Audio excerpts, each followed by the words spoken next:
Hey, good afternoon. It's me again. See, I told you I was going to be back. Uncle Chris got me on a schedule now. He won't let me get behind on things here. So I've already got something prepared, and I want to talk about, today I want to talk about my oldest daughter, my oldest child, Nicole Renee, and the date that she was born and just right before and right after, which was quite an event. And, I know I'll think of things after I do this video. I'll think, man, why didn't I share that? But you know what? I just believe God is going to have me remember the things that are special. And so I just want to tell the story from me to y'all, so you can hear it from right straight from the horse here. What happened? I mean, I was there, so I kind of know what happened. So anyway, okay, let me get my old doohickey here. Okay, so my oldest daughter, my oldest child, was born on October 5th, 1977. She was actually due on October 2nd. She did not come on time. And, well, let's go back even a little bit further than that. So I was 18 years old when I discovered that I was pregnant with Nikki. Must have been about March, early spring. And obviously, not being married, I had a lot of mixed emotions about being pregnant.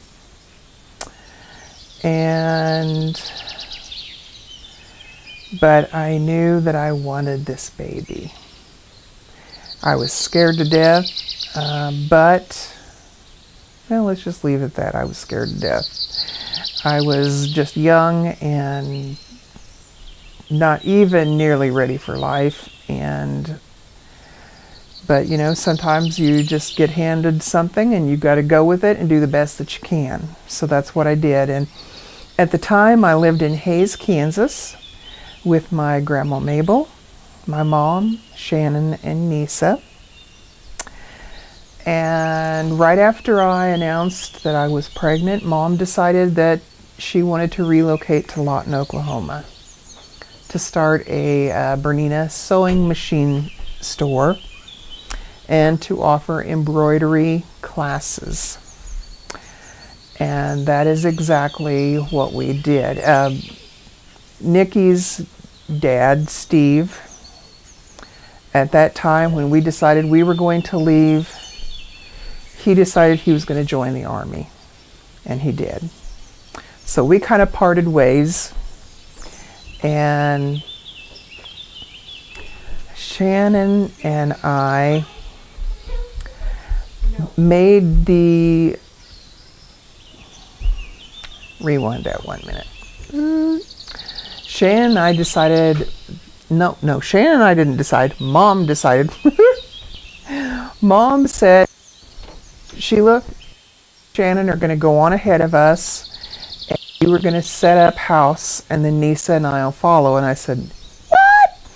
Here I was 18 years old, but this wasn't totally foreign to me because I had done that when I was 16, when we moved from Lawton to Oklahoma City. So, had done this before, but this was a lot further, and yeah, just leave it at that. So it was a lot of fun in a sense because it was like an adventure. And Grandma, I couldn't believe it. Grandma Mabel, she came up to me as we had a little, Chris, you know what? I forgot to upload the pictures to you. Did I upload any pictures? I didn't think so. Well, anyway, so it was like a little 1974 Subaru, little teeny tiny thing, brown car, and we had that son of a gun packed to the hilt. I mean, every space was covered. And as we was getting ready to get in the car to head to Lawton, Grandma came out with this little pouch, probably, hang on,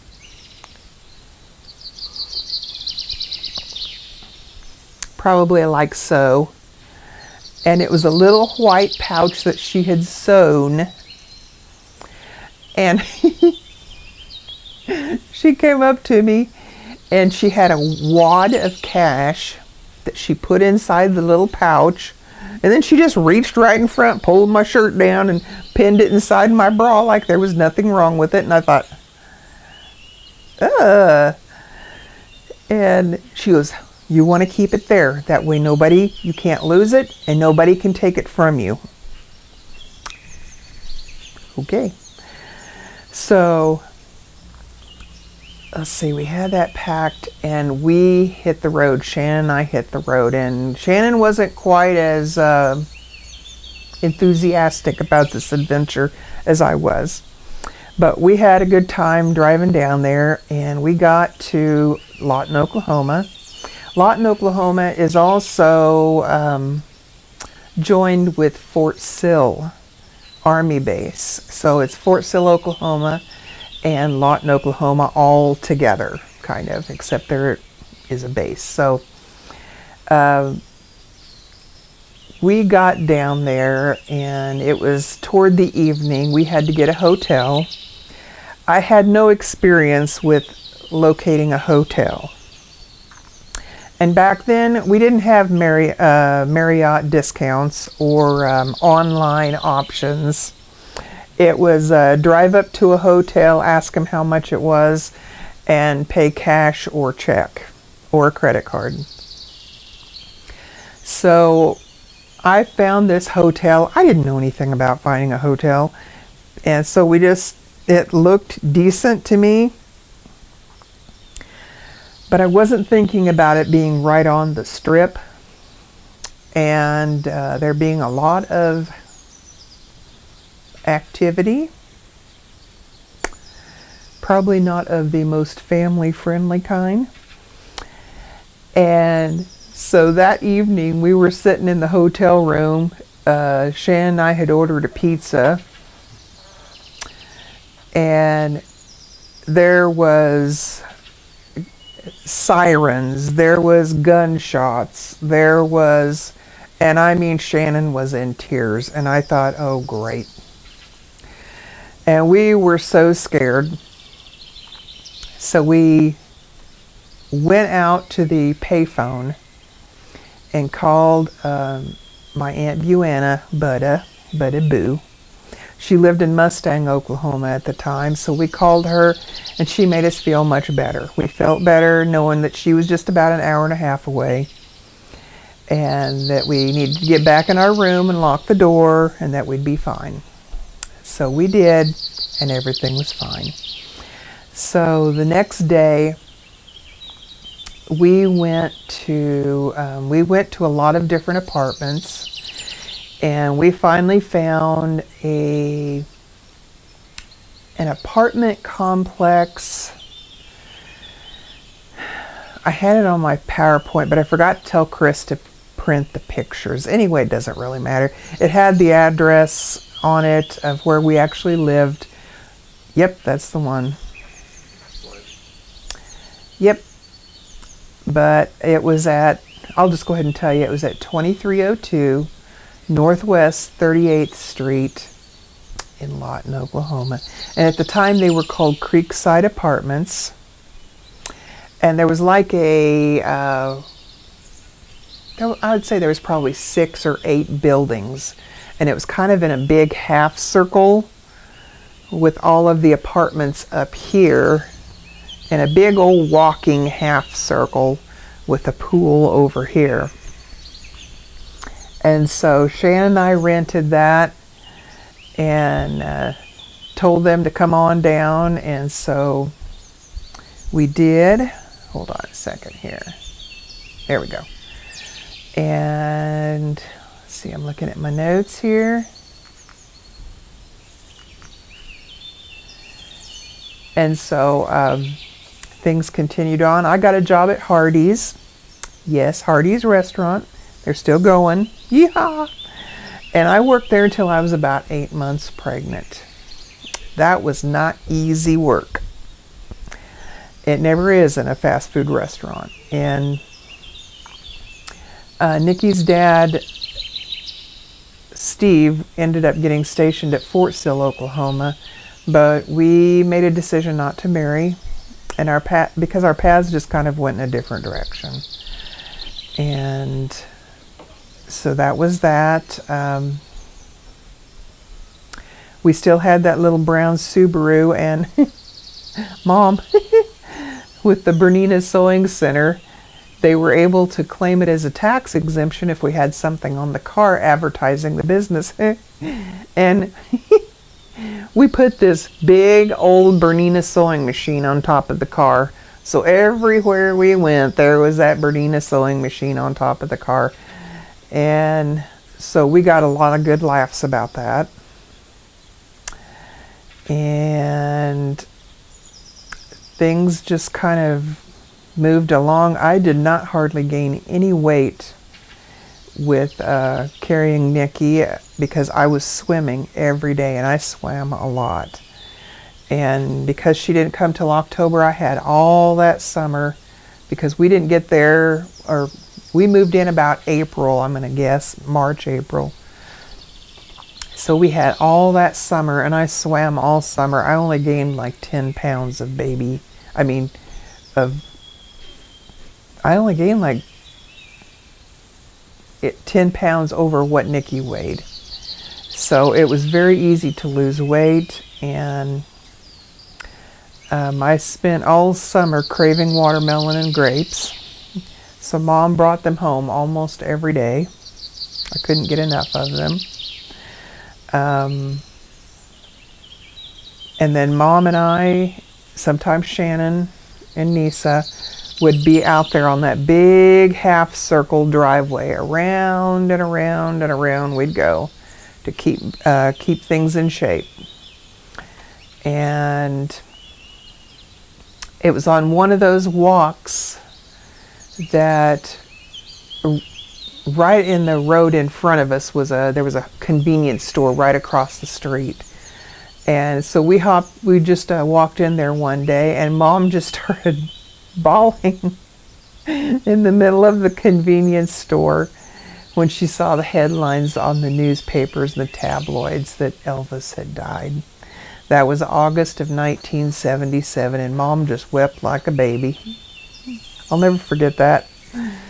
And then one of the things that I remember is that we saw Close Encounters of the Third Kind at the theater that summer while I was pregnant.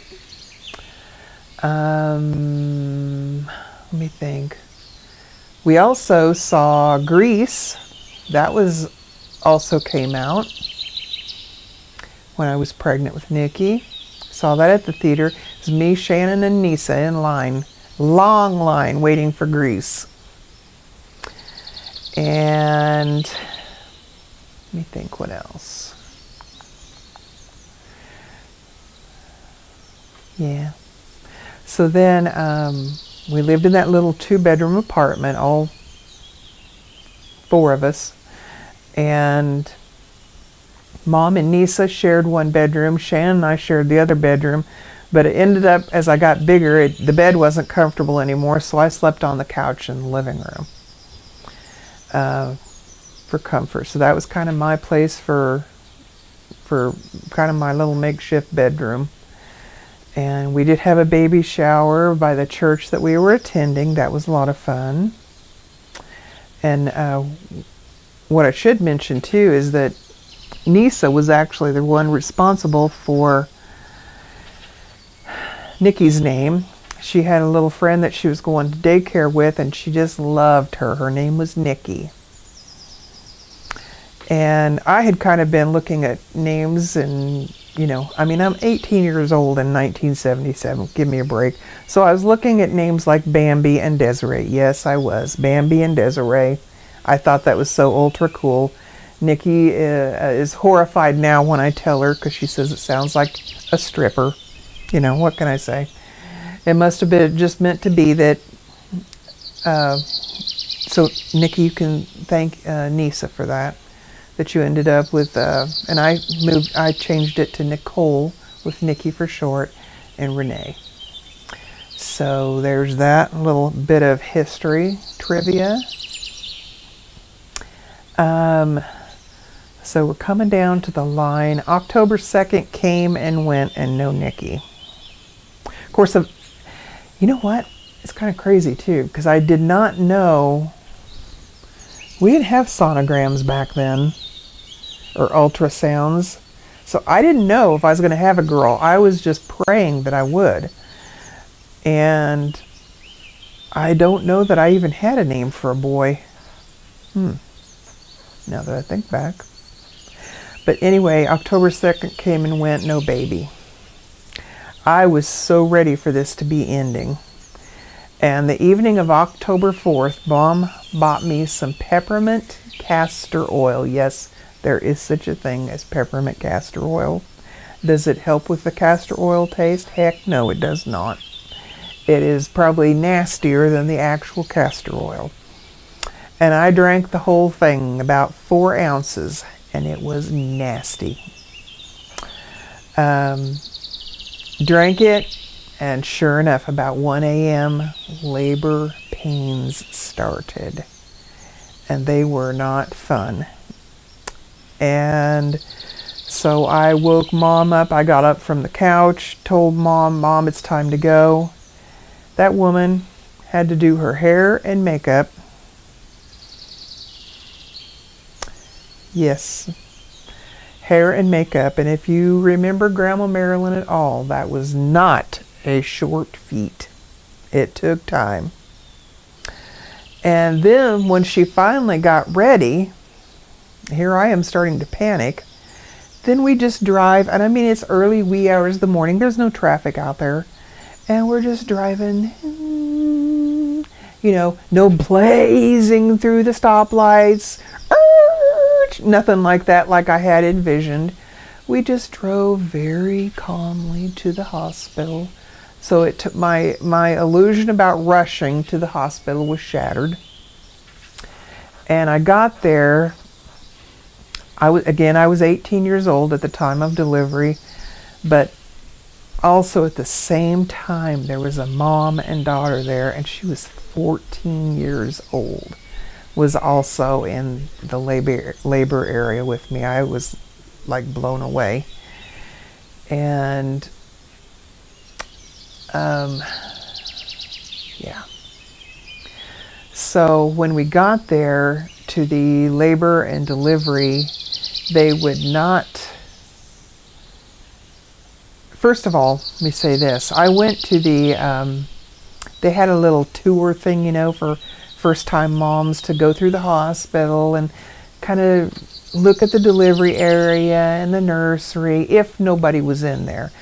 So I got to look at a little bit of it, but let me tell you, information was not very forthcoming, as I experienced a lot of firsts with this first baby. And one of them was it was the first time I'd ever had an IV.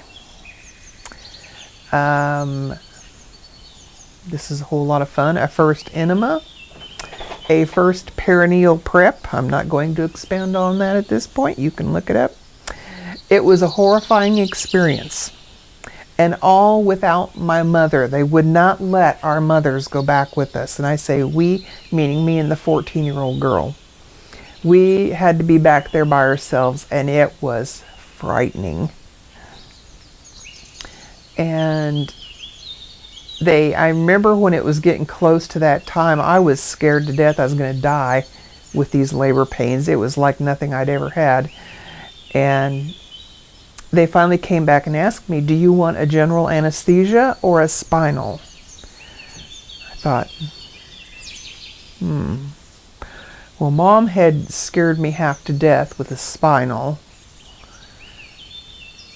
as being a very bad thing. So I thought, okay, I don't want that one. So process of elimination, I want the general anesthesia. I had no idea what I was in for.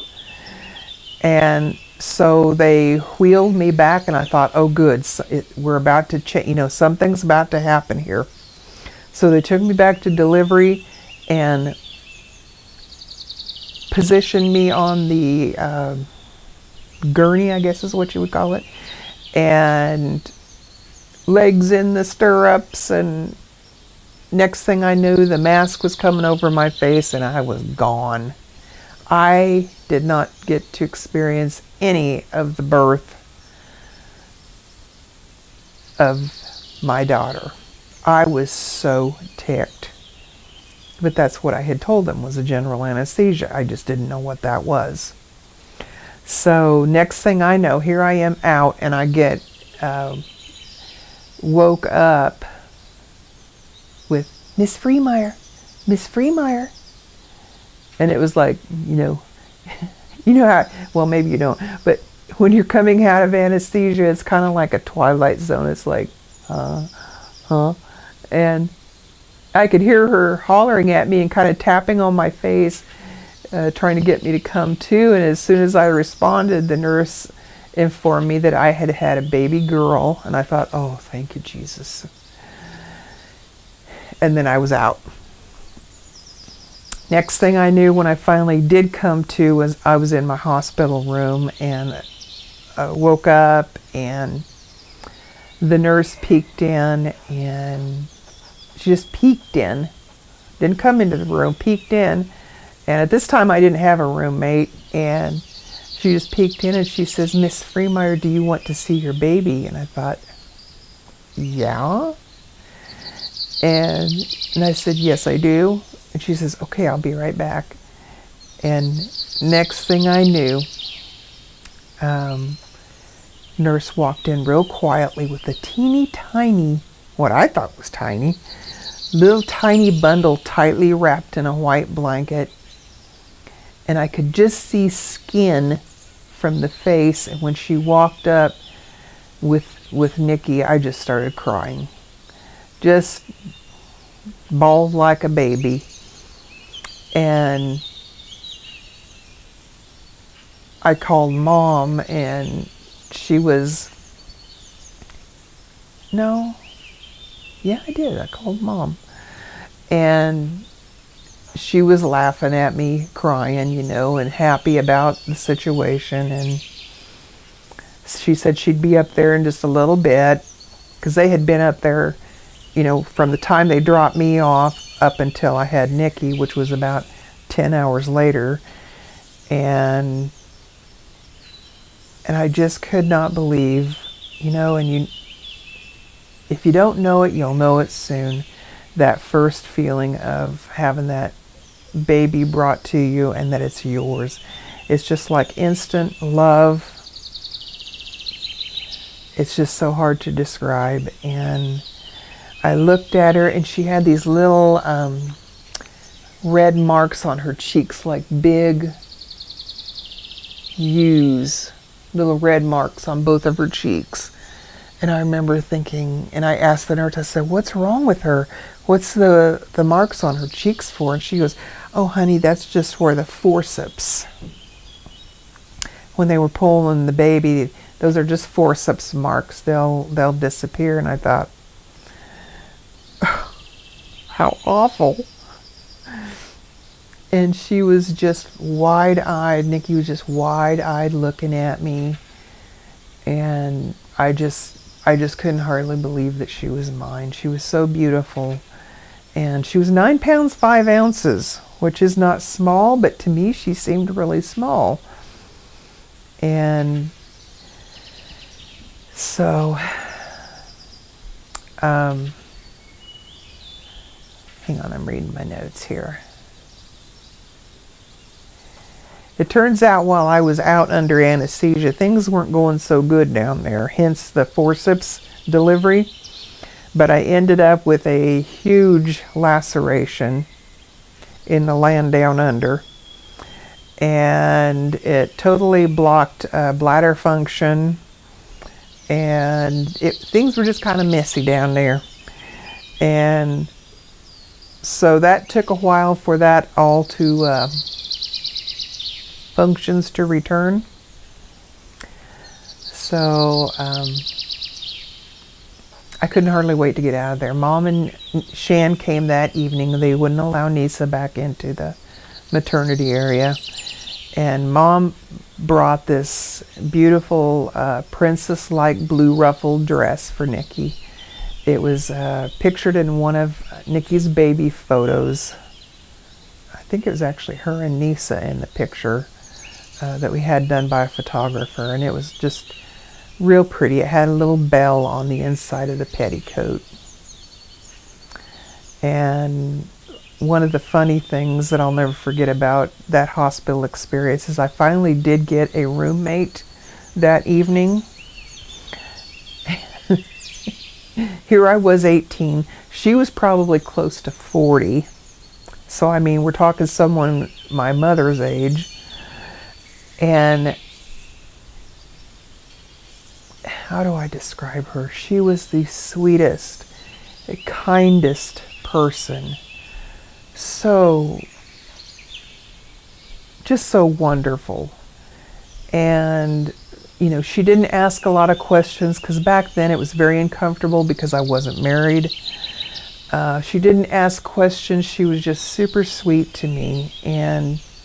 But this woman was probably the homeliest looking woman I've ever seen, but the most beautiful person on the inside. And she had a little boy. I had a little girl. And when I woke up, and she says, "Do you want to see my baby?" And I said, "Yeah, I want to see your baby." And I leaned over to look, and I went, "Oh."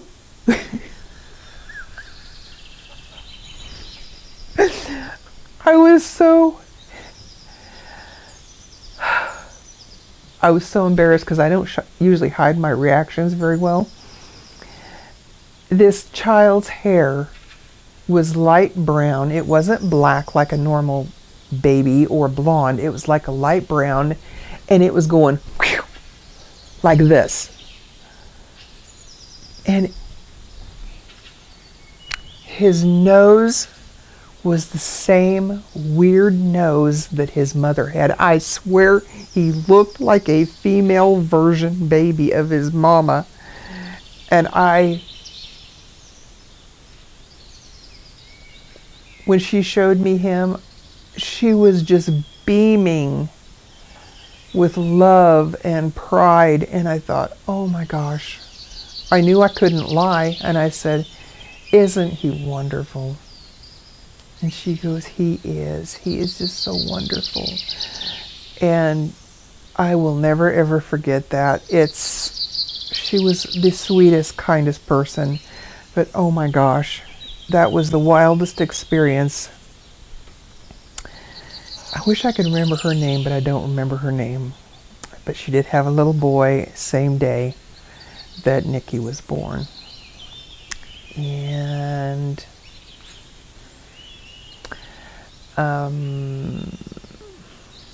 let's see, what else do I want to tell you about that? Not too much.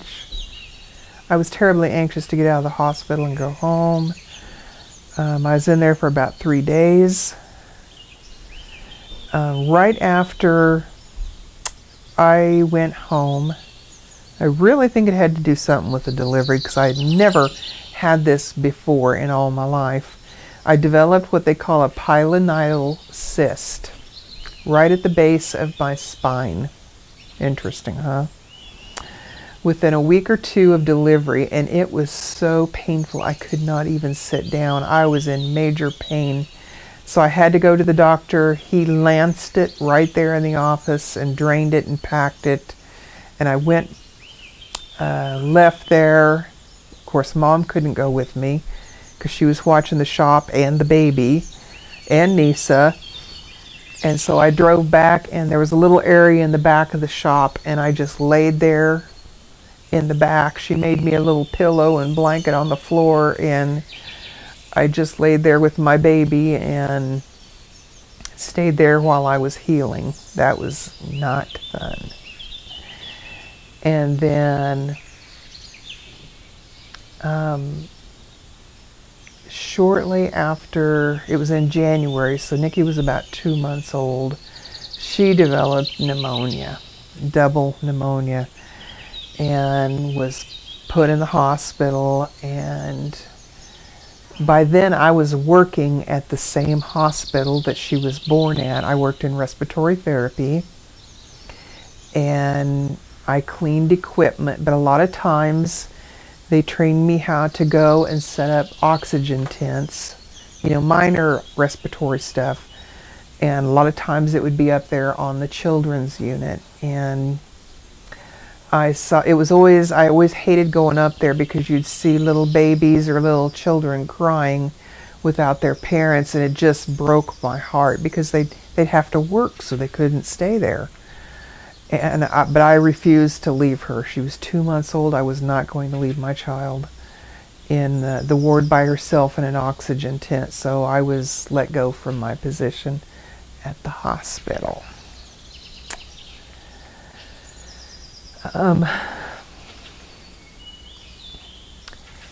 That's really the highlights, the things that I remember most. I wish I had questions. Maybe I'll do that going forward before I do Chris's video on his birth. Maybe I'll find out what questions he has before, so I know that I touch everything, because I wonder if Nikki comes up with questions after this or wants me to expound, then I'll do a little extra video on top of it for questions. But I want to be sure and answer everything. I've lived 62 years. And it's funny because you take 62 years times 365 days. How many days is that, Chris? 62 years times 365 days? Yeah.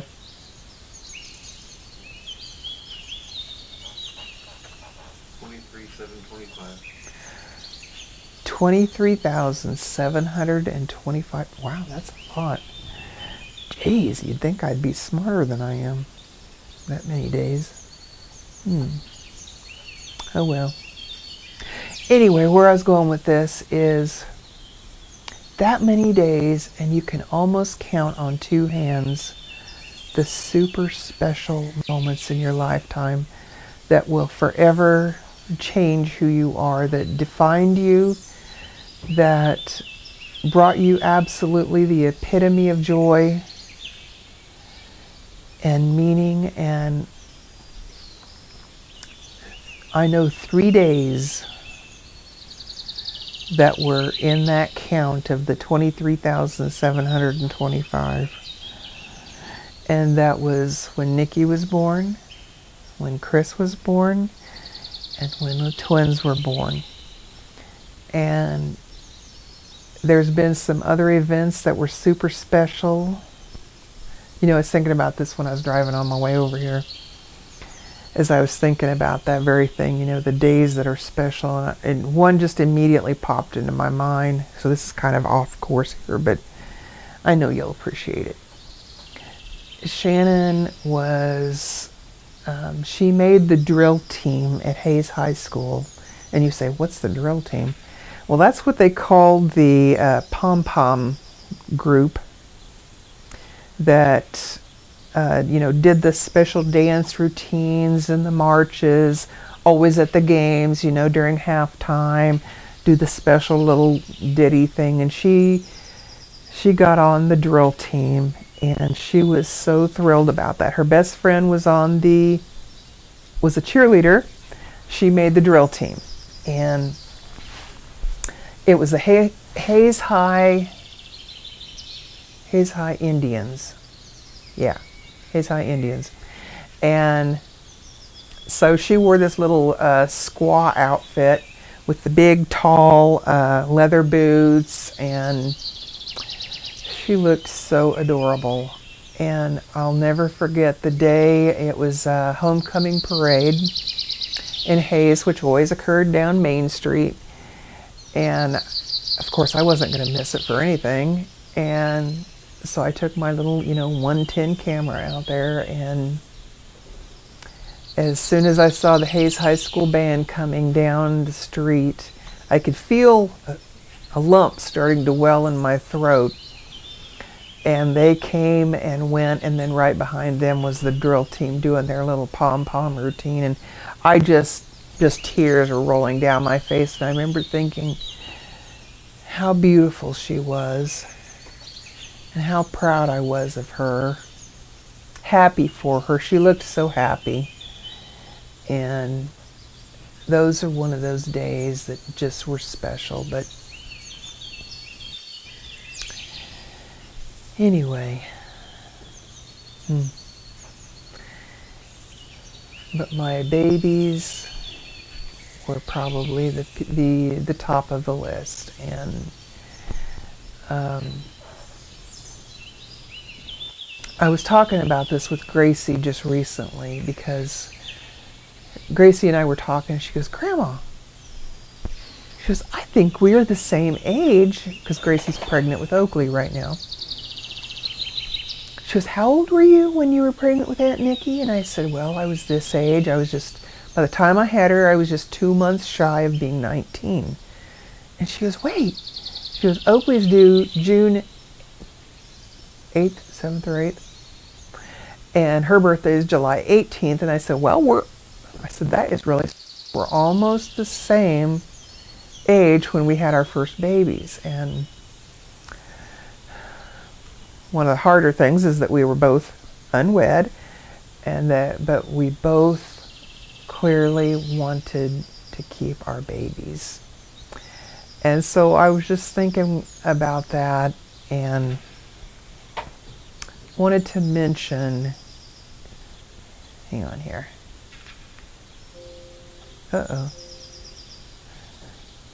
Hey, Cristobal. Oh, there we go.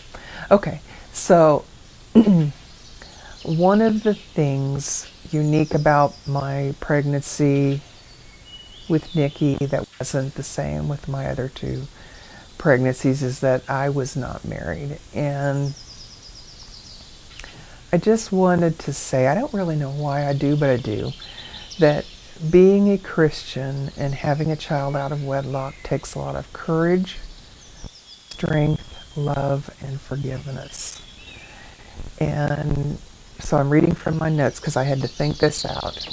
Courage to take the higher road and keep this little life.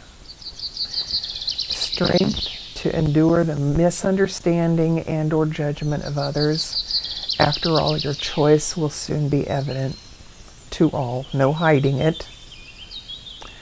And love to decide to raise this child to the best of your ability, knowing that he or she will reroute the course of your destiny, or to give him or her up for adoption, loving this child more than you love your discomfort at the thought of releasing him or her to someone else. And then forgiveness of oneself and others. If you are a Christian, you will make mistakes, but God and His sovereignty brings beauty from our ashes with these beautiful babies. And that was definitely the case in my case. Nikki is a beautiful girl, beautiful woman, I should say. She's amazing. She's raised, where we're at today. She's raised 3 beautiful girls on her own. She's earned a master's degree in business, becoming a world traveler. Yes, she is. I'm very proud of her, and I love her very, very much. She's definitely marches to the beat of her own drum, unapologetically. But that's one of the things I love about her. She doesn't, she does what she thinks is right. And, that's kind of where we're all at. Hopefully, we always try to do what we think is right. Sometimes it's not the right thing, but you just suck it up and you move on. And I love my daughter very much, and I just wanted to share some of the highlights of having her. And oh, I want to show you. See, so I'm wearing my, hang on here a second. Your Uncle Chris just made fun of me. I will tell you this. I didn't make fun. I just laughed. Okay, he just laughed, he says. So I decided, see, I got this shirt. Can you see it real good? Can you see it, Chris? Okay. So I love this shirt. It's one of my best. It says Mama's Bunch, and then you see each of my kids on there. So I thought each time I tell one of my kids' stories, I'm going to wear my shirt. I got it from Terre Haute Mall. I probably did get it from Terre Haute Mall. And I got this, I can't remember, I was trying to think about this. I either got it for my birthday in 1994 or Mother's Day 1995, which makes this shirt how old? 20. Come on, cameraman. 20. I can't do it in my head. 20. No. 95? Could be 22. 21. 21 years? No. 22. 22 years. So see, I used to wear this a whole lot, and I thought, you know what, I better save this for posterity's sake. So I don't wear it up very often anymore. I just keep it as a keepsake. 26 years? Oh, 26 years. Isn't it so sweet? It's one of my favorites. It is priceless to me. Finally I ended up cutting it off myself because the sleeves were kind of real weird and long. So, and I'm so hot, so I just cut them off. Isn't it pretty? So, yeah. Had to share that. Is there anything else I should say? No?